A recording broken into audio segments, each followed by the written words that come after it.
Nah, selanjutnya incipient of motion. Jadi sebenarnya sedimen itu bergerak tuh kapan sih gitu ya? Apa yang membuat akhirnya sedimen itu bergerak dari diamnya?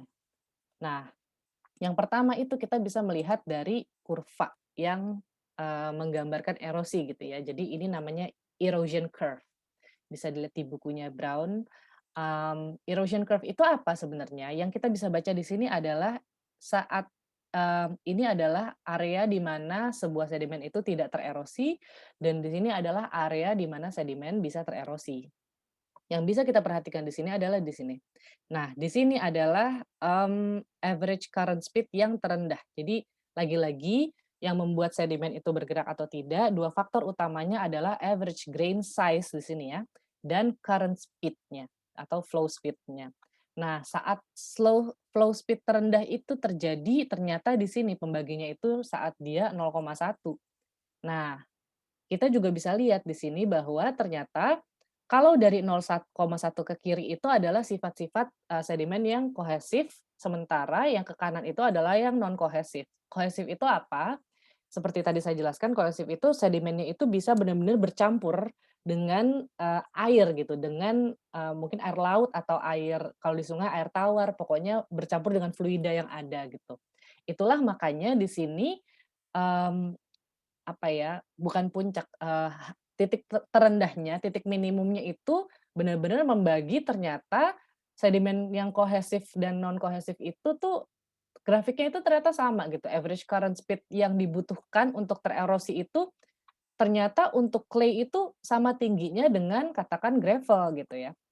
Dan ternyata yang terendah itu adalah sand yang, ukurannya dengan grain size seperti ini, kira-kira seperti itu.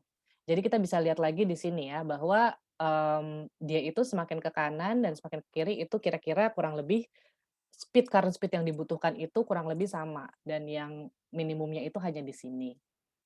Itu dari erosion curve. Bagaimana dengan transport dan deposisinya? Nah, transport dan deposisi ini kurang lebih sama ternyata. Jadi kita bisa lihat bahwa di sini, ini adalah perbatasan di mana sedimen itu bisa, katakan dengan speed yang sama gitu ya di sini.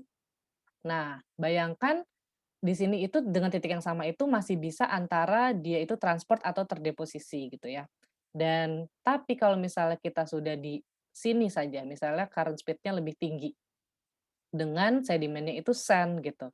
Kalau misalnya dengan current speed seperti ini, transportnya itu ternyata 2 jenis, yaitu pertama itu suspensi dan satu itu bed load. Nah, nanti kita akan belajar lebih lanjut di, segmen terakhir mengenai suspensi dan bed load ini, tapi intinya adalah, kalau misalnya suspensi itu sedimennya harus, bergerak dengan kolom airnya, kira-kira seperti itu. Sementara bed load itu, transportnya itu hanya di seabed atau di dasar lautnya, gitu.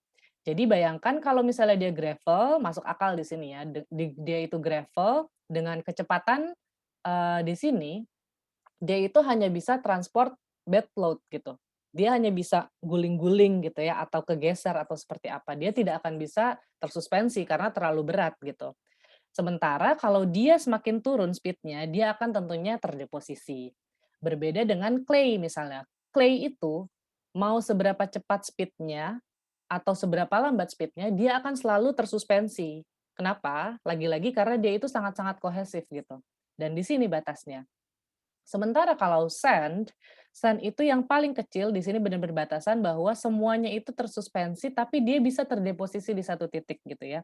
Di sini bisa terdeposisi, di sini juga adalah batas akhirnya. Sementara kalau sand-nya itu di antara 0,1 sampai 1, nah ini yang paling banyak variasinya. Dia itu kalau misalnya sangat lambat pasti terdeposisi, kalau dia agak cepat dia transport tapi di bed load, kalau dia lebih cepat lagi dia akan tersuspensi. Kira-kira proses berpikirnya seperti itu. Nah, bagaimana jika kita menggabungkan grafik erosi dengan grafik transport dan deposisi ini? Kira-kira bentuknya akan seperti ini, ya. Jadi kita lihat grafik erosinya di sini, dan di sini ada grafik deposisi gitu ya, dan di sini ada transport, area-area transport gitu. Jadi persis sama seperti yang tadi gitu ya, kita bisa lihat bahwa, oh ternyata, dengan grain size segini dan dengan average current speed segini, yang terjadi itu adalah deposisi misalnya. Tapi kalau misal lebih tinggi lagi, oh yang terjadi itu adalah si suspensi gitu. Tapi kita bisa lihat bahwa di sini ada grafik erosi, berarti erosi itu terjadinya yang di atas sini, sementara yang di sini itu adalah sebenarnya tidak ada erosi gitu, kira-kira seperti itu. Nah, itu kita juga bisa lihat lebih jauh di sini, ada yang namanya settling velocity. Settling velocity itu adalah WS gitu ya. Nah, dia itu, mudah-mudahan terlihat ya, dia itu adalah settling velocity of grains yang formulanya kurang lebih bisa dilihat, seperti ini. Formulanya banyak, ini cuma salah satu saya ambil, rekan-rekan sekalian bisa lihat di bukunya Soulsby, nanti saya akan bisa share kalau rekan-rekan butuh. Jadi, formulanya ini seperti ini, dan ini semua adalah apa, ini semua adalah di sini. Jadi D bintang ini adalah dimensionless grain size ya, jadi grain size yang kita hitung non-dimension. S itu sendiri adalah rasio dari densitas, grain-nya dengan air gitu kan, kita punya datanya. V itu adalah kinematic viscosity of water, kita juga punya datanya. G kita punya datanya. Nah, D ini yang kita butuh tadi dari sieve. Nah, jadi kita punya D bintang dan kita bisa akhirnya menghitung settling velocity-nya.